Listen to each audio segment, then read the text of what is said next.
ನಾನು ನಿಮ್ಗೆ ಅಲ್ಲಿ ಫಾರನ್ ಕಳಿಸ್ಲಿಕ್ಕೆ ನಿಮ್ಗೆಲ್ಲ ವ್ಯವಸ್ಥೆ ಮಾಡ್ತೇನೆ ಹೋದ್ರೆ ಬಾಬಾ ಸಾಹೇಬ್ ಬೇಡ ಅಂತಲ್ಲ. ನಾನು ಅಂತ ಇದ್ದ ರಾಜರು ಯಾವ ಕಡೆ ನಾನು ಹೋಗುದ ನಾನು ಅಂತವ್ರು ಯಾವ ಕಡೆ ಇದು ಬೇಡ ಅಂತ ಹೇಳ್ತಾರೆ. ನೀನು ಹಂಗೆ ತಿಳ್ಕೊಂಡ್ ಹೋಗ್ಬೇಕಿಲ್ಲ ನಾನು ಮಾಡಂತ ನಿಮ್ಗೆ ಹಂಗಾದ್ರೆ ಶಾವು ಬರೋದು ಇವರು ವಿನಂತಿ ಮಾಡ್ಕೊತಾರೆ ನಿಮ್ಗೆ ಅದನ್ನ ಕಲಿಯಕ್ಕೆ ಯಾವ ಬಾಬಾ ಸಾಹೇಬ್ರಿಗೆ ಶಾವು ಬರೋದು ಶಿಕ್ಷಣದ ಸವಲತ್ತು ತಗೊಂಡು ಲಂಡನ್ದಾಗ ಹೋಗಿ PhD ಎಲ್ಲ ಮಾಡಿ ಬರ್ತಾರ.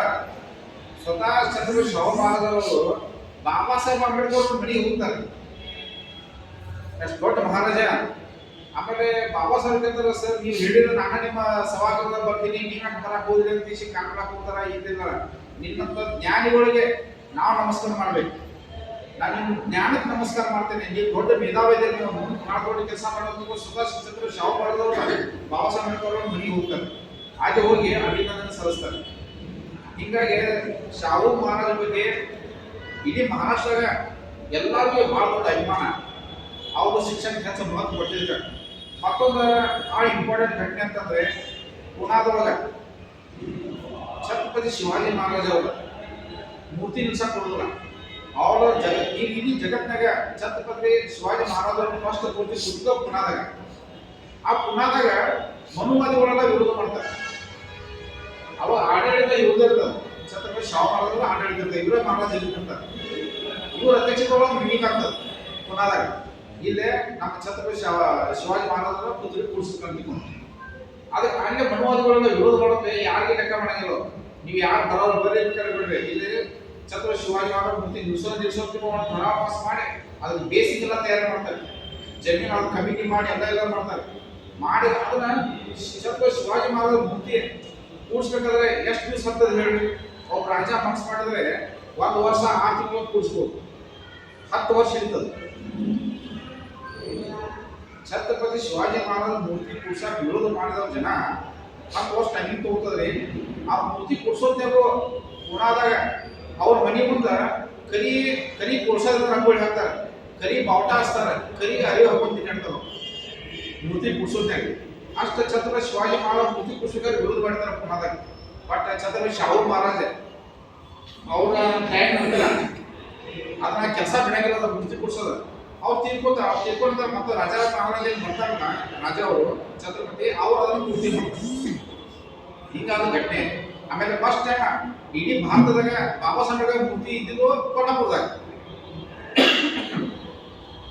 ಬಾಬಾ ಸಾಹೇಬ್ ಜೀವಂತ ಇರ್ತಾರ, ಬಾಬಾ ಸಾಹೇಬ್ ಮೂರ್ತಿ ಸ್ಥಾಪನೆ ಆಗ್ತದೆ ಕೊಲ್ಲಾಪುರ. ಇನ್ನೂ ಐತೆ ಆ ಕೋಟೆ ಹಾಫ್ ಸ್ಟ್ಯಾಚ್ಯೂದಾಗ ಫಸ್ಟ್ ಬಾಬಾ ಸಾಹೇಬ್ ಮೂರ್ತಿ ಅದ. ಈ ಥರ ಘಟನೆಗಳೆಲ್ಲ ಆಗ್ಯಾವ. ಛತ್ರಪತಿ ಶಾಹು ಮಹಾರಾಜ್ ಭಾಳ ಒಳ್ಳೆ ಕೆಲಸ ಮಾಡ್ಯಾರ. ಹೀಗಾಗಿ ನಾವು ಅವ್ರು ಏನ ದಾರಿ ಮಾಡ್ಯಾರ, ಒಳ್ಳೆ ಕೆಲಸಗಳು ಮಾಡ್ಯಾರ, ನಾವು ಮಂದಿಗೆ ನಮ್ಮ ಸಮಾಜಗಳು ತಿಳಿಸ್ಬೇಕು. ಅದಕ್ಕೆ ಜಯಂತಿ ಎಲ್ಲ ನಾವು ಇಷ್ಟೇ ಡೈರೆಕ್ಟ್ ಎಲ್ಲ ಧನ್ಯವಾದ. ಶಾಹು ಮಹಾರಾಜ 151ನೇ ಜಯಂತಿ ನಿಮಿತ್ತ ನಾನು ಒಂದಿಷ್ಟು ಕೇಳಿದ್ದೆ ಅವ್ರ ಬಗ್ಗೆ. ಅದ್ರಾಗ ಏನಂತಂದ್ರೆ ಗಂಗಾರಾಮ್ ಕಾಂಬ್ಳೆ ಅಂತೇಳಿ ಅವ್ರು ಕುದುರೆ ಇದು ಮಾಡ್ತಿದ್ರು, ಸ್ವಚ್ಛ ಮಾಡ್ತಿದ್ರು ಅಂತ. ಒಂದು ದಿವಸ ನೀರಡಿಕೆ ಆಗತ್ತಂತ. ನೀರಡಿಕೆ ಆದಾಗ ಎಲ್ಲ ಕಡೆ ಹೋಗ್ತಾರಂತ, ನೀರು ಸಿಗಂಗಿಲ್ಲ. ಹೋಗಿ ಒಂದ್ ಕಡೆ ನೀರು ತಗೊಂಡು ಕುಡ್ದಿದ್ದಕ್ಕೆ ಅವ್ರನ್ನ ಅಲ್ಲಿ ರಾಜಗೃಹವಾಗಿರುವವರೆಲ್ಲರೂ ಸೇರಿ ಬಡಿತಾರೆ. ಬಡ್ದು ಅವಾಗ ಶಾಹು ಮಹಾರಾಜರಲ್ಲಿ ಇರಂಗಿಲ್ಲ.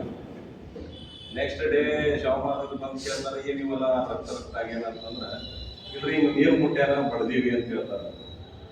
ಅದೊಂದು ಅದು ಬಡದ ನಂತರ ಶಾಹು ಮಹಾರಾಜ್ ಗೊತ್ತಾಗುತ್ತಲ್ಲ, ದಿವಸ ಒಂದು ಬೆಟ್ಟ ಬಿಚ್ಚಿ ಯಾರ್ಯಾರು ಬಡ್ದಿರ್ತಾರ ಅವ್ರನ್ನೆಲ್ಲ ಬಡಿತಾರೆ. ಬಡ್ದು ಅವ್ರಿಗೊಂದು ಹೋಟೆಲ್ ಹಾಕ್ಕೊಡ್ತಾರೆ. ಎಲ್ಲಿ ಕೊಲ್ಲಾಪುರದಾಗ ಮೇನ್ ರೋಡ್ ಹಾಕೊಟ್ಟು ಅದಾದ ನಂತರ ಈಗ ಅವ್ನ ಕಡೆ ಚಹಾ ಕುಡಿಯೋರು ಯಾರು ಅನ್ನೋದ್ರ ಬಗ್ಗೆ ವಿಷಯ ಬರುತ್ತೆ. ಬಂದಾಗ ಯಾರ್ಯಾರು ಎಂಪ್ಲಾಯ್ಸ್ ಅದಲ್ಲ ಅಲ್ಲಿ ರಾಜಗೃಹದಾಗ ಕೆಲಸ ಮಾಡೋರು ಅವರೆಲ್ಲ ಬೆಳೆಗೆ ಬರೋದು, ಅಥವಾ ಶಾಹು ಮಹಾರಾಜ್ ಕಡೆ ಏನಾದ್ರು ಕೆಲ್ಸಕ್ಕೆ ಬರೋದು. ಕಂಪಲ್ಸರಿ ಅಲ್ಲಿ ಹೋಗ್ಬೇಕು, ಚಹಾ ಕುಡಿಬೇಕು, ನೀರು ಕುಡಿಬೇಕು ಅವ್ರ ಕಡೆ. ಅದೊಂದು ಎಕ್ಸಾಂಪಲ್ ನಾನು ಕೇಳಿದೆ. ಅದೇ ರೀತಿ ಇನ್ನೊಂದು ತುಕಾರಾಮ್ ಆಚಾರ್ಯ ಅಂತೇಳಿ ಮಾದಿಗ ಸಮಾಜದವರು, ಅವ್ರನ್ನ 3ನೇ ಕಲ್ತಿರ್ತಾರಂತ. ಅವ್ರನ್ನ ವಕೀಲ್ ಮಾಡ್ತಾರಂತ ಆಗಿನ ಕಾಲ. ಬ್ರಾಹ್ಮಣರೆಲ್ಲ ಸೇರಿ ವಿರೋಧ ಮಾಡ್ತಾರೆ. 3ನೇ ಕಲ್ತವ್ ನೀವು ಯಾಕೆ ವಕೀಲ್ ಮಾಡ್ತೀರಿ ಅಂತೇಳಿ. ಆಮೇಲೆ ಎರಡು ಘಟನೆ ಆಯ್ತು. ಮೂರನೇ ಘಟನೆ ಒಬ್ಬ ಬ್ರಾಹ್ಮಣ ಪ್ರವಚನ ಮಾಡ್ತಾನೆ, ಲಕ್ಷ್ಮೀಬಾಯಿ ಅವರು ರಿಸರ್ಚ್ ಮಾಡಿಸ್ತಾರಂತ 170 ದಿವಸ ಮಾಡಿಸ್ತಾರೆ. ಚಾಮರಾಜರು ಬೇಡ ಅಂತ ಹೇಳ್ತಾರ, ಹೊರದೇಶಕ್ಕೆ ಹೋಗಿರ್ತಾರೆ. ಹೋಗಿ ಬಂದು ಆ ಬ್ರಾಹ್ಮಣ ಏನ್ ಮಾಡ್ತಾನಂದ್ರೆ, ಆಗಿನ ಕಾಲದಾಗ ನಮ್ಮವರು ನಮ್ಮ ಜಾತಿ ಹುಡುಗಿನ ಮಾಡ್ಕೋಬೇಕಾದ್ರೆ ಫಸ್ಟ್ ಬ್ರಾಹ್ಮಣರ ಕಡೆ ಹೋಗಿ ಬರ್ಬೇಕಂತ ಹುಡುಗಿ. ಆ ಪದ್ಧತಿ ನೋಡಿ ಲಕ್ಷ್ಮೀಬಾಯಿ ಚಪ್ಪಲ್ ತಗೊಂಡು ಹೊಡಿತಾರಲ್ಲ ಆಗಿನ ಕಾಲದಾಗ ಜೋಶಿ ಅನ್ನೋರು. ಈ ಒಂದು 3 ಘಟನೆ ನಾನು ಕೇಳಿದ್ದೆ. ಆದ ನಂತರ ND, DMD, BJP, ST ಈ ಜನದ ಸಲುವಾಗಿ ಅವ್ರೇನು ಕಳು ಮಾಡ್ಕೊಂತಿರ್ತಾರ, ಆ ಪದ್ಧತಿ ಬಂದ್ ಮಾಡಿಸಿ ಇವರು ರಾಜಗೃಹ ಕಾಯಕಸ್ತಾರೆ. ಇವಿಷ್ಟು ಘಟನೆಗಳು ನಾನು ಶಾವಮಾನ ಬಗ್ಗೆ ಕೇಳಿದೆ. ಆಮೇಲೆ ಕೇಳಿದೆ ನಂತರ ಅವರು ಹೇಳಿದ್ರು ಅಂದ್ರೆ ಬೇರೆಯವ್ರು ಏನ್ ಮಾಡ್ತಾರ, ಹಿಂಗ ಮಾಡೋದು ಹಂಗೆ ಮಾಡ್ಬೋದು ವಿಚಾರ ಮಾಡ್ತಾರೆ. ಅವ್ರು ಹಂಗಲ್ಲ ಅಂತ ಫಸ್ಟ್ ಮಾಡ್ತಿದ್ರು ಅಂತ ಆಮೇಲೆ ಹೇಳ್ತಿದ್ರು. ಇಷ್ಟು ಡಿಫ್ರೆನ್ಸ್ ಶಾವಮಾನ ಬಗ್ಗೆ.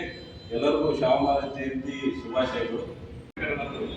ನಮ್ಮ ಮೂಲದಾತರು ಯಾರಂದ್ರೆ ನಮಗೆ ಅವರು ಬುದ್ಧ, ನಮಗೆ ಬುದ್ಧಿ, ನಮಗೆ ಬಸವಣ್ಣ ಮಾರ್ಗ. ಇನ್ನು ನಾವು ಜ್ಞಾನ ಕೊಟ್ಟರೆ ಯಾರ ನಮ್ಗೆ ಜ್ಯೋತಿಬಾ ಫುಲೆ ಮರ್ಯಾತವು ಸರ್. ಜ್ಯೋತಿಬಾ ಫುಲೆನೂ ಮರ್ಯಾತವು, ಮತ್ತು ನಮಗೆ ಮೀಸಲಾತಿ ಜನಕರನ್ನು ಮರ್ಯಾತವು. ಅದಕ್ಕಾಗಿ ಇವರಿಬ್ಬರು ಬಿಡಬೇಡ್ರಿ.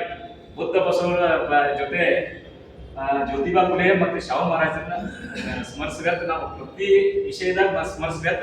ನಾವು ನನ್ನ ಮನಸ್ಸಿನ ಆಳದ ಒಂದು ಮಾತು ಹೇಳ್ತೇನೆ. ಯಾಕಂತಂದ್ರೆ ಶಿಕ್ಷಣ ಕೊಟ್ಟಾಗ ಶಿಕ್ಷಣ ನಮ್ಮ ಮೂಲ. ನಾವು ಹೆಂಗಿರ ನಾವು ಏನಿರ ನಮ್ಮ ಮೇನ್ ಬೇಕಾದ ನಮಗೆ ಅಜ್ಞಾನ ಇದ್ದದ ಜನರನ್ನ ಜ್ಞಾನದ ಜ್ಯೋತಿ ಬೆಳೆಸುವ ಮೊದಲು ಶಾಹು ಮಹಾರಾಜ ಹೇಳ್ತಾರೆ. ನಮಗ ಎಲ್ಲ ಶಾಹು ಮಹಾರಾಜ ಕೊಟ್ಟ ಇವ್ರ ಜ್ಯೋತಿಬಾ ಫುಲೆ ಆಗ್ತರು ಜ್ಞಾನ ಕೊಟ್ಟರು. ಜ್ಞಾನ ಬೇಕಾದ್ರೂ ಕೂಡ ನಾವು ಬದುಕುವ ದಾರಿ ಬೇಕಲ್ಲ.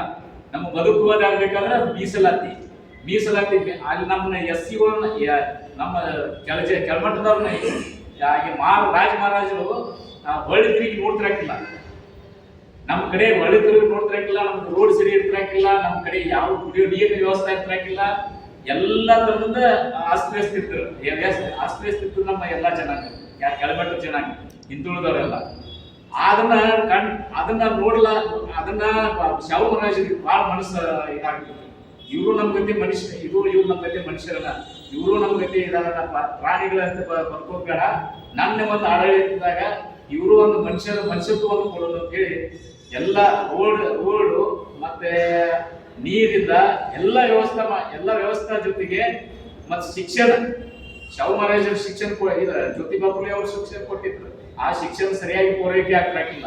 ಅದನ್ನು ಸರ್ಕಾರ ಆಗಿನ ಬ್ರಿಟಿಷ್ ಸರ್ಕಾರ ಕಡೆಯಿಂದ ಅವರು ಬೇಡಿಕೆ ಇಟ್ಟು ನಮ್ಮ ಜನರಿಗೆ ಶಿಕ್ಷಣ ಕೊಡುವಂತ ವ್ಯವಸ್ಥೆ ಮಾಡ್ತಾರೆ. ಮೀಸಲಾತಿ ಕೊಟ್ಟು ಮೀಸಲಾತಿನೂ ಶಿಕ್ಷಣ ಯಾರು ಡಿಗ್ರಿ ಕಲ್ತಾರಲ್ಲ, ಆಗಿನ BA ಯಾರು ಕಲ್ತಾರಲ್ಲ ಅವ್ರಿಗೆ ಕಂಪಲ್ಸರಿ ನೌಕರಿ ಕೊಡ್ಬೇಕನ್ನೋದು ಒಂದು ಕಟಾಯಿ ಮಾಡಿರ್ತಾರೆ.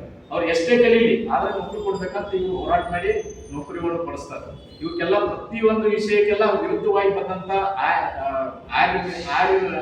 ಆರ್ಯರಿಗೆ ಸಂಜಯ್ ಕಾಂಬ್ಳೆ ಅಂತವ್ರು ನಮ್ಮ ಉತ್ತರ ಕರ್ನಾಟಕಕ್ಕೆ ಹೋಗ್ತೀವಿ.